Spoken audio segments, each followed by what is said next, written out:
Welcome back to the Upper Tier Podcast, the football podcast we bring you each and every week on the YouTube. Head over there, smash that subscribe and bell notification button. This is kind of a special show tonight where we have a guest on. It's not quite an upper tier, not quite a Shankly sessions. We're going to do a bit of a preview of the Carabao Cup semi-final, obviously. But joining me tonight, Craig from the Same Old Arsenal podcast. How are we, Craig? Very well, thank you, mate. How are you? Yeah, not too bad at all. Listen, great to have you on, and thanks for taking the time. I was dying to get you on, been following the channel and stuff like that. I love the dynamic between yourself and Judges and Dan and the boys and stuff like that. It's just it's classic London, classic Arsenal stuff, really, isn't it? It's really, really good and really great watching and stuff like that. But yeah, I wanted to start. I mean, first of all, let's get into talking about yourself and Arsenal. Get a little bit of background. So, where did kind of the romance with Arsenal begin? Was it a handed down family tradition, or was it? Yeah, I think like most kids, most young lads, the love for Arsenal got passed on down by my dad. Always been an Arsenal supporter, but have quite a strong affiliation with Ipswich Town because I used to play for them when I was younger. Only in the youth team though, but I was in the same youth team as Richard Wright, Kieran Dyer, Titus Bramble, all those kind of lads. And of course, when you're playing for them, you get free tickets. So you get free tickets, you go and watch. So yeah, I've got a strong affiliation with Ipswich, but Arsenal are my main team, main family team. The whole family supports Arsenal. Mum, dad, brother, grandmother, the dog, the cat. You know, it's that kind of support. So yeah, I've supported Arsenal for as long as I can remember. Obviously, it might sound like a cliche, but I can remember my first memory of supporting Arsenal is obviously 1989 at Anfield. I think I was 8 or 9 years old. I just started playing soccer myself and watching, started to watch football. And that's one of my earliest memories of watching Arsenal, as is a lot of Arsenal fans, I would imagine, because that was at the time, of course, when you could watch football on TV for nothing. That was on ITV. So, yeah, Arsenal all the way. I started off the podcast. It was supposed to be an Irish thing because I live in Cork, and I was watching YouTube and I was seeing all these shows and stuff, arising. I said, you know what, I could do something for the Irish fans. So it started off as a thing for Irish fans, but then I couldn't find many Irish Arsenal fans. So it kind of went from being an Irish podcast to, well, it is an Irish podcast. It's I would definitely class it as an Irish podcast, but I done the Gooner Talk, and then I came away from the Gooner Talk. That was my first podcast. I handed that down to Tom Canton, who is doing very, very, very well for himself at the moment, getting very well respected in the journalistic world. He's taken that channel on, so go over. If any Arsenal fans listening, go over and subscribe to Tom's channel, the Gooner Talk. And then after I stopped it, after about 6 months, I got a bit. I missed it. I missed doing it. So I said, you know what, I'm going to start something else up. So I started up the Same Old Arsenal podcast, and the rest is history. So I'm intrigued to find out how did you come up with the name? The name. Well, it's genius, ain't it? Yeah, absolutely. Yeah, it's just because I always think about these podcast names, and you think like everyone comes up with these really catchy names for their football channels and stuff like that. But then you go and you Google it, and everyone else is already using it. So talk to me about the name. Well, it kind of just landed in my brain, I think. There's just the song that used to be there was a song out, same old Arsenal always cheating. Yeah. People used to say, "Oh, you've taken it from that," and I've said, "No, I haven't taken it from that. I've taken it from the song that we used to sing in the stands, of course. The same old Arsenal taking the PISS." Yeah. So that's where it come from. I shortened it down to the Same Old Arsenal, and it certainly lives up to its name. Yeah, I kind of had a feeling you were in a pub watching a match, having a few beers, and your team let you down for an accumulator or a bet or something, and you're walking out and you're like, same old Arsenal. Same old Arsenal. There you go, and it just it's perfect. It's perfect. I know. Yeah. I'm sure any Arsenal fan can relate to that name. Same old Arsenal. Oh my God. Yeah. But that's where the name come from, and it's it's stuck. Yeah, absolutely. Talk to me before we get in. We'll have a look at the Carabao Cup tie, and of course the first tie as well, and false positive gate and all this kind of stuff that went on and stuff. Talk to me about Arsenal post Wenger. What's your thoughts on it? Like, I mean, obviously you had Arsenal there for years, Yeah. and I always say to people, I'm a Liverpool fan, obviously, but if I wasn't a Liverpool fan, I would be an Arsenal fan. There's no doubt about it, because in those dark days in the 90s when I had to tolerate United fans and stuff like that, I always looked to Arsenal to do me a favour to get United fans off my back. So I always followed Arsenal. Plus, I loved the way Wenger came in and the style of played and how he revolutionised football. Oh, yeah. So like I always had a kind of an allegiance to Arsenal. I'd always watch them in the Henrys and the Bergkamps and the beautiful football that was played. But talk to me about post Wenger, and obviously we won't dwell too long on Unai Emery, obviously. Yeah, well, I mean, like Arsene Wenger, when yourself, when Arsene Wenger came to the Premier League, he was 10 years in front of any manager, and that is why when he came in, he knocked Ferguson off the perch. And went on to win leagues, cup doubles, league doubles, wins the league unbeaten. No one's ever seen any kind of football management before like Arsene Wenger. Unfortunately, when he got to the end, he was 10 years where he'd been 10 years in front of everyone.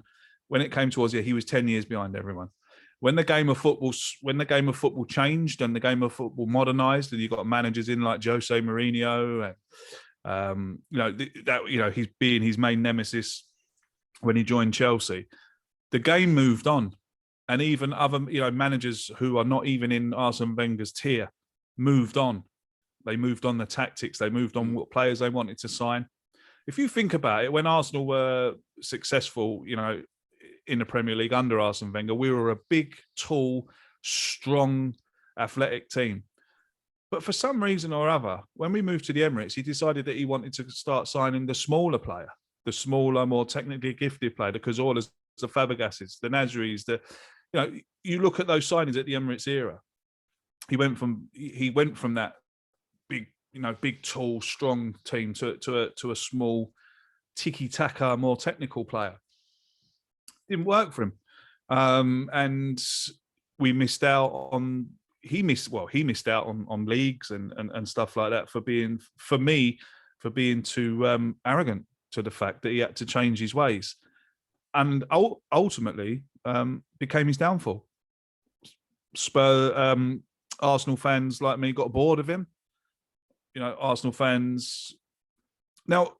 You mustn't take this as I'm disrespecting the man, because I'm not. I mean, I called for him. I wanted him to go, but I only wanted him to go because I knew that he couldn't take us any further, and I didn't want him to destroy his legacy at Arsenal. I was starting to dislike him, and when I started to dislike him, I was like, no, he's got to go. I can't have this, because I don't want to dislike this man. He came to Arsenal. He revolutionised Arsenal. He gave us some of the best memories that I'll never forget. He brought in some of the best players we will ever see grace the Premier League. So when I started feeling like that, I was like, I don't want this, because I'm going to start disliking him, and I can't have that. So the pressure was put on, and various things happened, and there was that caught the media's eye and stuff like that. And ultimately he went. And I think the fan base, when he went, was 70% kind of gelled. There was also, there was that 30% there that, couldn't get over the fact that they've been supported. They were only started supporting Arsenal when Arsene Wenger was manager. So they haven't experienced Arsenal under another management. So they were gutted, and there was quite a bit of toing and froing on social media. Wenger in, Wenger out. All this malarkey. Probably a nervousness as well. I think so, yeah, because when you're looking at a team where you've only had one manager, and that manager has, given. I mean, anyone who started supporting Arsenal when Arsene Wenger was in charge have probably had the best footballing years out of any football supporter in the world. You know, you come along when Arsene Wenger joins. You become 10 years old when Arsene Wenger joins, and you see, all through your childhood, all you know is winning. Yeah. All you know is quality football. All you know is, you know. But for people, guaranteed Champions League. Yes, every year, you know, it's like, oh yeah, well, whatever. Yeah. Like, do you know what I mean? Yeah. It became, I don't know, is monotonous the right word to use when you're watching your team, you know, qualify? I think for someone. I think the thing I remember during those years, especially with Arsenal fans, is you know these days there's always this massive conversation around fans about top four. And that conversation never happened with Arsenal fans back then, because that was kind of a given, and top two was kind of a given. Yeah. Yeah. So it was the thing about it, right? The thing about finishing in the top four, it was great. I want to see Arsenal win the Champions League, of course. You know, so close to winning it against Barcelona. But I got to the stage where, we're in the Champions League. Well, it don't matter, because we're going to get knocked out in the round of 16.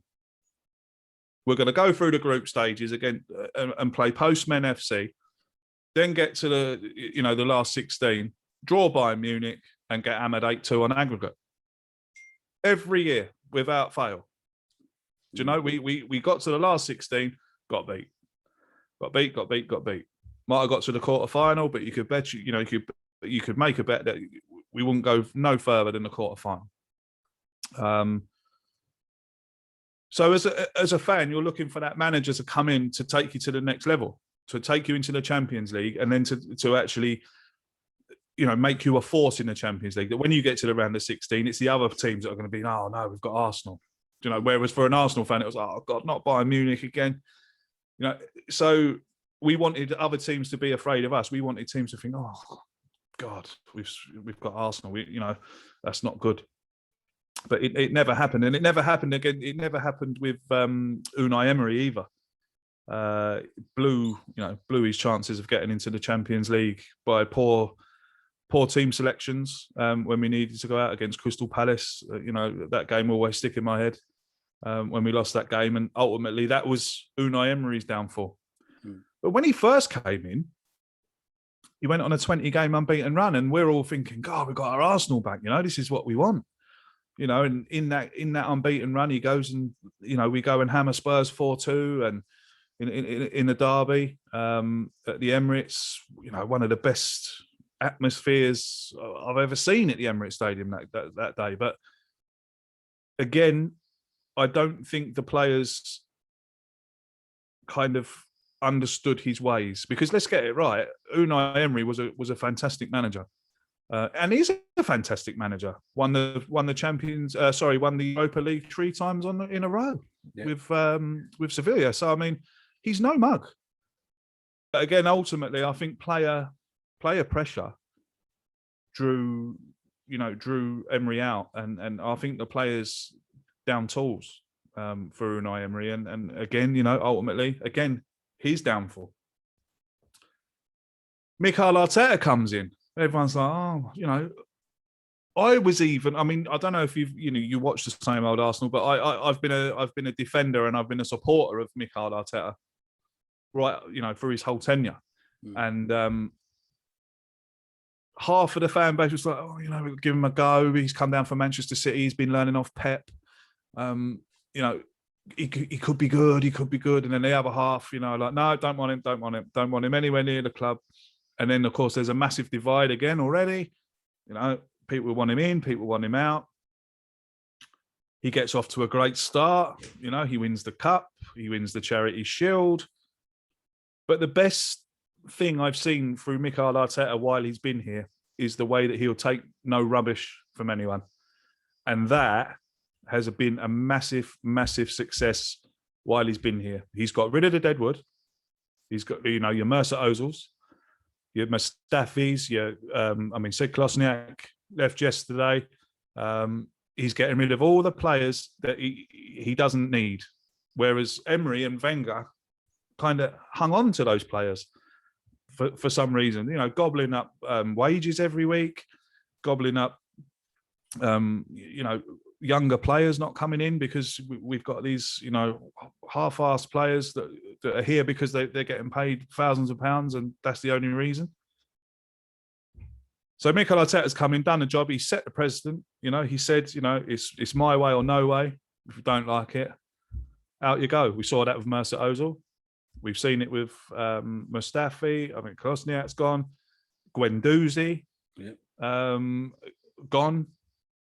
So I like his management style, and I like what I'm seeing this season. It didn't, obviously it didn't start off very well, but the game against Liverpool last week was a massive indication of how behind the manager the players are, because that was an outstanding performance by Arsenal. Yeah. Not many teams are going to go to Anfield. All right, you were missing Salah, you were missing Mane, but you still had a bloody good 11 on the pitch. Yeah. And it was a class performance from them. And the Manchester City game then, the week before, I've never watched an Arsenal game before and come away with defeat going, do you know what, that was all right, that was. Yeah. It was a really, real strange feeling. We should have got a result against Manchester City, but we didn't, and that's how it goes. That's football. We go to Anfield then during the week. We get Granit Xhaka sent off after God knows how many minutes, and we have to play the game with 10 men. We face, was it 20 shots, was it, or something stupid like that? Yeah, something like 23 shots. It was crazy. Yeah, but it's one a of them kind of going. One of them, you're hoping that one of them are going as a Liverpool fan, but then of course Bukayo Saka has our best chance, and is a hand away from giving us the lead. So great games, great performances, and I can really see now where Mikel Arteta is going with what he wants to do at Arsenal. I think everyone else can see what he wants to do at Arsenal.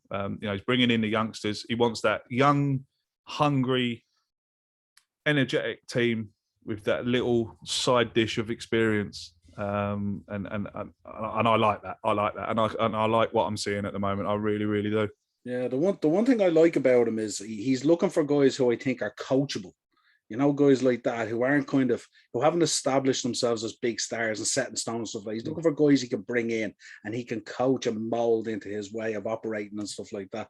And you have to admire him as well, because if we go back to September, that first international break, and you'd lost your first 3 games. Now, honestly, the Brentford one could have been anything, first game of the season, but the other 2 were tough ties, in fairness. Yeah. Tough games. So you're rooted to the bottom, and everyone wanted his head on a stake. And then Edu came out and did the Sky Sports interview with Jeff, and everyone was thinking, what is this guy waffling on about? This is unbelievable. They were going in on him then as well. And then all of a sudden you came back. It was like he had galvanized the players, and you went on that run, and everyone was saying, it's not really a run. Sure, who are they playing? The Norwiches and the Burnleys of this world. And I was kind of thinking, well, everyone has to play the Norwiches and the Burnleys of this world, but not everyone goes on. I think it was a 12-game unbeaten run or something like that. Right, and I was thinking, it doesn't matter. A 12-game unbeaten run's a 12-game unbeaten run, regardless of who you're playing. Yeah. And I think he was starting to win people around, and I think he is starting to win people. And as you said, I think a lot of the Arsenal fans, a lot of the ones who are going in hard, are kind of having to suck it back in now and go, I actually understand. I think I know where he's going with this. Albeit he still has a bit of work to do. Obviously you mentioned Granit Xhaka and stuff like that, and it's just the craziness of that. And you mentioned the Man City game. I fully believe, bar those 2 moments of madness with Gabriel and with Granit Xhaka, you would have bet them on the day. I think. Oh, absolutely. But there you go. Look, name of the podcast, same old Arsenal. Yeah, absolutely. So yeah, you mentioned last week the first cup tie. Obviously, we were going in. You were missing players. We were missing players. We obviously went in as favourites because it was at Anfield and the Anfield crowd, and then all of a sudden you went down to 10 men. I'm sure when you went down to 10 men, you were thinking, Jesus Christ! Oh, absolutely. Because I feel no. Yeah, but then I was thinking about it then, and I was thinking when Chelsea went down to 10 men, we were blunt as hell as well. And it's like as if once teams dig in, and we've had this problem a number of times because we don't have the creativity that we need in midfield at times. Like when you play a Milner and a Henderson and a Fabinho, there's a lack of creativity there in terms of being able to, pull teams out and unlock them and figure it out. And we kind of just keep on repeating the same thing down through the wings, which when teams who visit Anfield cop onto that, they find it very easy to defend against it because they just have to sit in nice and tight, and every player knows they're 10 or 15 yards. They do their job and everything is fine. But then we move. Obviously, we had all the other talk about it. I mean, we were getting vilified last week over false positives and all this kind of stuff. Then this week, the North London Derby was called off, and yous are getting vilified then because there's one COVID case. I think it was Odegaard, and players are out injured, players are going out on loan, and everyone going, "What's this? Can't feel the team." Players going out on loan, all this kind of thing. So there's been a bit of back and forth between the fan base going, "Well, you were telling us this last week, and now look at you guys this week." And I kind of took pleasure listening to Sean Dyche with Burnley as well, because he, not so long ago, he was telling Klopp, "Don't be silly about this stuff and just get on with it." You know what I mean? And then he had games called off, So it's an interesting one. But the build up to tomorrow is really, really interesting. We're about one game away from Wembley. Both teams, again, missing players. No doubt about it. I know you have had a lot of players, and I presume the game is going ahead at this stage. Yeah, I'd say it is. I can't see why Arsenal. I mean, I've been reading today. Most of our players, if not everyone, is fit. So I can't see that. I can't see why the game wouldn't go ahead. Not unless Jurgen gets his false positives out again and. He's cutting it very fine at this stage, isn't it? Because I'd imagine the guys are already on the way to London. So if they are, he better hurry up with the testing if that's his plan. But what are you expecting tomorrow night? It should be a good old-fashioned cup tie, shouldn't it? Oh, it's going to be great. I'm really, really looking forward to it. Again, like you said, it's going to be a good old-fashioned Arsenal v Liverpool. Back in the day, Arsenal-Liverpool was the game to watch. Arsenal-Liverpool was the main rivalry back in the day, but I'm expecting Arsenal to really, really have a go at it, and I'm the kind of fan that just wants teams to have a go. If we go out there and give 110%, leave everything on the pitch and lose 2-0, congratulations, Liverpool. Go on to the final and win it. But I have problems when players don't give 100% and we lose. That's when I've got a problem. That's when I get a bit ranty and probably a bit knee jerky and stuff like that. But I think Arsenal are favourites tomorrow night. I really do. The Emirates crowd are going to be massively up for this. Arsenal fans have taken a hell of a doing over social media the last week or so. So they're going to be there. They're ready. They're going to be ready there for the banter, for the giggles. So it's going to be a massive atmosphere. The Emirates is starting to become, after all these years, the Emirates is starting to become a bit of a cauldron. And Lee, who I do the podcast with, he goes every week. Dan goes every week. Graham goes every week. I've got a mate, Chris, who does the podcast, does another show on the podcast with me. He says it's the fan base, every single person in that ground is united, and that's what we've always wanted. So it's going to be a cauldron in there tomorrow of noise. I mean, look at us at Anfield. I mean, I read a story there the other day that the DJ had to turn up "You'll Never Walk Alone" because all you could hear was Arsenal fans. Yeah, they were exceptional in fairness. Yeah, I mean, we have the best away support in the country. There's no comparison to an Arsenal away crowd. They're so good. They're magnificent. They go away to places we could be losing. All you can hear is them singing, getting behind the team. The away support at Arsenal is the best in the country without a doubt. There's no arguments. I mean, the only other away fans I'd be impressed with is when we play Champions League, Europa League games. When the especially the Eastern European teams are brilliant. The Germans are good as well when they come to the Emirates. It makes for they really, really make the game, and fans are important, very, very important to the team, and they were definitely the 11th man when Granit Xhaka got sent off at Anfield the other night. They were magnificent, and they pushed those players to give everything, and they did. And I think that will happen again tomorrow night. And I'm expecting that Arsenal win. And I'm expecting that we will take it to you and really give you a run for your money. I'm expecting us to win. Hoping that we win. But I'm expecting. I'm confident. I will back Arsenal to beat anyone at the Emirates Stadium.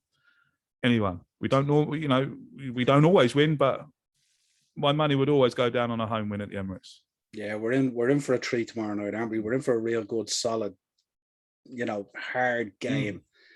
Both teams, I'm sure, now there's a place at Wembley, and look, we know it's the FL Cup, and we're not going to disrespect it because it's been a while since we've won a domestic cup, and you guys trip back to Wembley and against Chelsea and all will be. Hey, I mean, people who disrespect the Carabao Cup, I'd have to question what it is they want out of football. Yeah, playing football, winning trophies is the main aim of football. I don't care what anyone says. People say, "Oh no, it's not." The main aim is to qualify for the top four. The main aim is to no. The main aim when you play soccer is to win and win trophies. End of story. And if Arsenal win the Carabao Cup, great. It's a trophy. It's a piece of silverware. Absolutely. That will determine a successful season. Yeah, we certainly have enough of them in our trophy cabinet to make sure that we care. And I always say to people as well, how many trophies can you win in a particular season? Yeah. So you have to have a good shot off all of them. Absolutely. Really. But yeah, I think it'll be a feisty affair as well. I think, yeah, absolutely. The Gunners there will be boisterous. There's no doubt about it. I've had a lot of fun with them over the years. Last time I was at Anfield when the Arsenal fan base was there, it was the cup game, the 5-5 with the penalties. What a game that was. What a game. Unbelievable. And I went out the back. I was talking to Robbie out the back and the boys from AFTV and all the fun and the crack that we had and all that kind of stuff. It was just the banter was unbelievable. And even we were down in the corner right beside where the Arsenal fans were and all. So the back and forth all game, and they were giving us absolute socks every time Arsenal scored, and every time we scored, we were giving it back. And it was in good jest. We were all fist pumping at the end. That's what it's all about.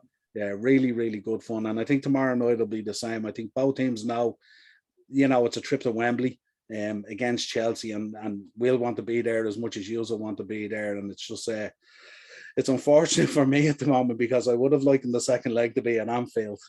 Not quite the Anfield that we got last week now, but the normal Anfield that we get for a good cup tie. Yeah. But yeah, I think the game is going to be electric. Give us a prediction. 2-1 Arsenal. Yeah, I think we might have to take it. We might have to take it to extra time or penalties. I think, that's my shout at the moment. And then sure, it's a roulette wheel after that. Absolutely. But yeah, I think it's going to be a cracking tie. As I said, a place left in Wembley is waiting for us. It's going to be. It'll be great. Cup semi-final under the lights. Yeah. Arsenal Liverpool going to be amazing. Tell me now about the league position at the moment. You kind of potentially have one foot in fourth, don't you? You have a good chance. See, are you going to strengthen in the window to push it over the line? Well, I hope so. I mean, there's talks of Artemelo coming from Juventus. There's talks that we're signing this lad from Fiorentina, Vahalovic, who apparently is. I'm not going to sit here and pretend I know much about him because I don't. But Dan and Lee and Harry and he looks incredible. Yeah, he looks incredible. I mean, and people are saying that he's the next best striker in Europe under Haaland. So if the kid's getting that kind of, he's only 21, I think, isn't he? If he's getting that kind of review, then bring him in. But it's getting a bit boring now. I keep looking at it and I keep looking at stories, and his agent wants this much and he wants this much, and they want a signing on fee, they want commissions and this, that, and the other. And I'm like, is his agent just using Arsenal as a pawn for the other clubs to come in with a higher bid and a higher wage and a higher signing on fee and this, that, and the other? So I'm getting a little bit worried about it, but people are telling me not to worry about it. There's lots of reports to say. I mean, there was a report today to say that they've accepted £80 million. I think it's the total, the total package, total transfer, the total package is up to £80 million, and it's been accepted. So we'll just have to wait and see. We might get an exciting 31st of January. I don't know, but I'd like him to come before then. I'd like him to. If he's going to come, I want him in the team for the North London derby. We'll have Thomas Partey back. Granit Xhaka will be able to play again. So that's good for us. for the North London derby. I'd love to see him in the team for North London derby.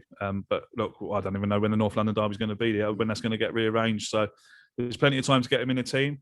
I like the look of Arthur as well. A lot of people are turning their noses up at him, but Harry done an interview with an Italian journalist, and he assures Harry that the player just needs to be in the right system, and the player needs to be playing under a manager that's confident about him. So if Mikel Arteta wants him in, he's obviously got some kind of, he's obviously got some kind of forward thinking about him. So if Mikel Arteta wants him in, it's good enough for me. He's brought in Tommy Yasu there, which is probably the best £15 million we've ever spent. Yeah. Sammy Lokonga, Tavares. He's brought in Ben White, who has been absolutely, man of the match against Liverpool at Anfield. They talk about this boy that he can't header a ball. I mean, you're looking at him wrong. Man of the match at Anfield against 10 men, and you're worrying about him that he can't header a ball. The signings he's brought in and the players that he's brought through, into the senior side from the youngsters and stuff like that. I can see what he's doing, and like I say, if Arteta wants them players in, then bring them in. I'm not going to question him. I have to eat some humble pie now. In August, you signed Ramsdale for 30 million. And I was going, what are Arsenal doing? And now I have to eat humble pie here and there. Yeah. He's an absolute monster. Yeah. And I've never seen a guy to get so excited. He nearly celebrates a clean sheet and a good save. Like a striker, scores a goal. Yeah. And the way he fires up the crowd and everything as well.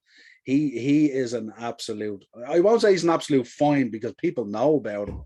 But the fact that he had, I think it was 2 relegations or something that on his record. But he's come into Arsenal and he has been that absolute trigger at the back. Oh, God help anyone that messes up in front of him. Yeah. He's been a breath of fresh air, and he has an instant connection with the Arsenal fans. And so have the other players that Arteta has brought in. And when you have that instant connection with the fans, it makes for it to be good for, around the whole stadium that we've got. I mean, we love watching him celebrate when we score a goal. Like he goes and he slides across the 18-yard box on his knees, and he's always talking like they were talking about. One of the lads was talking about an away game they went to recently, and he's talking to the fans. He's like cheering them up, and he's when Arsenal score, he's sliding on his knees in front of them. And I think what it was, I think it was the story. I think it was the story that he gave on a podcast there. He went on Ben Foster's podcast, and he told the story about picking up the money that he collects £2 coins, and the Leeds fans were throwing money at him, and he picked up all the £2 coins and he took them back into the dressing room at half time. And I think he said he had something like £17. So he halved it between him and the kit man at half time. And he took some of it home, and he put it in his piggy bank full of £2 coins. Absolute ultimate shithousery, really, isn't it? Like, and he loves giving the opposition fans socks as well. He does. He does. In the game. Was it West Brom we were playing, and they were giving him awful stick? But every time he took a goal kick, they were giving him awful stick. And every time he kicked the ball, he turned around and he put his fist up to him every time. He loves it. He loves it. Yeah, no, exceptional. Let's finish out and talk about Pierre-Emerick Aubameyang. This is a man who exceptional footballer, no doubt about it. Unbelievable record. Absolutely world class, but he's tried to take the mick out of Arteta a number of times, hasn't he? Like, and as you said, Arteta's strong enough to say, "Yeah, ain't gonna get away with that with me," and this is the way it's gonna be. Like showing up late, being caught on his phone in the Lambo, going out during COVID to get haircuts and partying and all that kind of stuff. But news came out yesterday that he's on the way back, and there's potentially a heart issue related to the virus, we'll say, on the podcast. What you're thinking on Aubameyang? Is there a way back for him? Is there no way back? No, there's no way back for him. I believe he'll never play for Arsenal again. I mean, just before we came on here, I was watching Sky Sports News. There's an offer coming for him from a Saudi Arabian team, I believe. Yeah. So he'll never play for Arsenal again. If he does, I'll be very, very, very surprised. Came in, brilliant footballer. His statistics and his past career before he came to Arsenal speaks 1,000 words. He came in, absolutely rejuvenated our front line, scored some class goals, scored some very important goals. One that goes down in the memory is against Chelsea in the cup final. Such a composed finish to do in a cup final. Just didn't get over the goalkeeper there for 2-1. You go on and win the cup. Other players would have panicked and hit it and sliced it or hit it the goalkeeper, but so composed the man. Fantastic footballer, but unfortunately, he seems to like the party life. He seems to like the attention of being on social media. I believe his brother has been an awful influence on him. You see social media videos of him and his brother in a Lamborghini speeding down the road with the music blaring and that kind of stuff. Now, that's fine, right? But not at Arsenal. You don't act like that at Arsenal. We hold our class dearly to our hearts about that we're a class club, and if you come and play for Arsenal, there's rules and there's things expected of you when you come and play for Arsenal, and that's not expected of any Arsenal player. He's kind of the last one that does it. Like, there's no other Arsenal player that puts up videos of himself speeding down the road in a car or sitting on the bonnet of a Lamborghini draped in gold chains and in a gold shell suit with brand new trainers. It's all for show. Look at me. I've got loads of money. And especially when you've such a young squad coming through, and he's the guy they should be looking at. He should be the model professional footballer with all these young kids around him who are trying to, the Smith Rowes and the Sakas of this world and stuff like that. Yeah. He should be showing them that it should be the opposite. If anything, he should be railing them in if that's the way they're carrying on. Yeah. I mean, especially you can't carry on like that as Arsenal captain. And it's simple as that. It left a bad taste in my mouth, and I'm sure it left a bad taste in a lot of other Arsenal fans' mouths. When he turned up late for the North London derby, he was left out of the ground and he was left out of the team and sulked. What do you expect? You're the captain of Arsenal Football Club, and you've just turned up late for North London derby. Then we hear that the club allowed him to travel. This is obviously all what I've only heard, but that he asked the club, could he travel to France, I believe, to see his mum because she was sick. He travelled to France. He came back a day late, and of course, the day he's supposed to be back, he's had a photograph taken of him in a tattooist parlour, getting a tattoo, and then obviously he comes back late and he gets dropped again. And we haven't seen him since. So, for that reason, I don't think we'll see him play for Arsenal again. And I think it would be a bit naive of Arsenal fans to actually think that it's only those two things that have happened that have made it happen. We don't know what's going on behind closed doors. I mean, we've got that All or Nothing documentary coming out at the end of the season. It's going to be a great watch for Arsenal fans to see what actually did happen, if that was, if that part was filmed. I hope so, because I know that Arsenal have got rights to say, no, we're not putting that in. We'll put that bit in, but we're not putting that bit in. So I don't know if that will get in or not, but we'll see. But no, for me, a fantastic footballer, a great career, a great goal scorer. One of the best we've seen in Europe, if not the world. We were very lucky to see Aubameyang in an Arsenal shirt and some of the goals he scored for us, but it's over now for me. I'm afraid it's over. I don't think he'll play for us again. Like I said, this bid's coming from a Saudi Arabian club. I think it's around £20 million. I'd take 15 for him. Take the 15, get his wages off the wage book, and go after this for Halovic. Yeah, and I think Mikel's handling of the situation seemed to coincide with the galvanizing of the side and the upshoot in form and in play and everything and all. So, and I think it obviously changed the minds of a lot of Arsenal fans as well in terms of Mikel Arteta, because I'd say they were probably thinking, well, Aubameyang is just going to steamroll this guy and it'll be the same old thing again. Yeah. But it wasn't. Arteta stood up to him and he said, "This is the way it's going to be," and that's it. Yeah. And I'm sure he sent a brilliant message as well to the young players coming in and the young players that were there going. Well, he sent a message. Football club. This is how we operate. He sent a message to everyone. Do you know every one of them? So it's no coincidence that when Aubameyang's been taken out of the team, they've started to excel. It's like the gates opened, isn't it? Yeah, do you know? So how much of a problem was this man? Yeah. To Arteta, to the players, to the whole Arsenal ethos. You know how bad was he? But he's gone now anyway. I know he's back. Hey, look, I'm not going to sit here and badmouth him. I wish him all the best. I hope his health's okay. There's a little bit of a problem there with his heart. I hope he's going to be 100% okay. I'm sure he will be. But coming from an Arsenal fan, it's time to move on, and it's time to move on from him as well. Brilliant, yeah, great summary on it. So let us know. Tell us, let our viewers know, where do we find Craig? Where do we find the Same Old Arsenal? What's all the socials, all that kind of stuff? Yeah, so we've got a Twitter account. So you can find us on Twitter at Same Old AFC. If you want to come and follow me as well, you can follow me at Scotty Boy Gooner.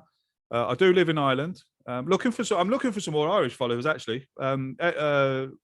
League of Ireland, because I support Cork City. I've been a season ticket holder at Cork City for God knows how many years. Yeah. Followed them all over the country. So we interview lots of League of Ireland legends and stuff like that. Really? As part of the podcast, we've had Robbie Gaffney on, Paulo Sam, Richie Baker, all these guys from back in the day. They've all been on. Brilliant stories. Yeah, I've had some great nights. I tell you what, I've had some great nights at Turner's Cross. I've got one of my best nights with Cork was obviously in Dublin at Tolka Park when we beat Shells 2-1 in the last minute to go up as champions. That was like, I mean, keep your premiership. Yeah. That night was unbelievable, you know. Yeah. So I've had some great nights. You know, I've seen them do the double, win the cup at the Aviva, win the league at the Cross. I've had some great nights. League of Ireland football's been really, really, really good to me, and I love it. People say to me, "How'd you go and watch it?" But I love football, and I've got to. I've just started taking my daughter. You know, she's hooked on football. She got hooked on football over the summer for the Euros. Obviously, watching England and stuff like that. She's hooked on football now, so she comes with me. She loves it. Yeah. I'm football mad. Yeah, I often say to people, if you follow League of Ireland, it's a vocation.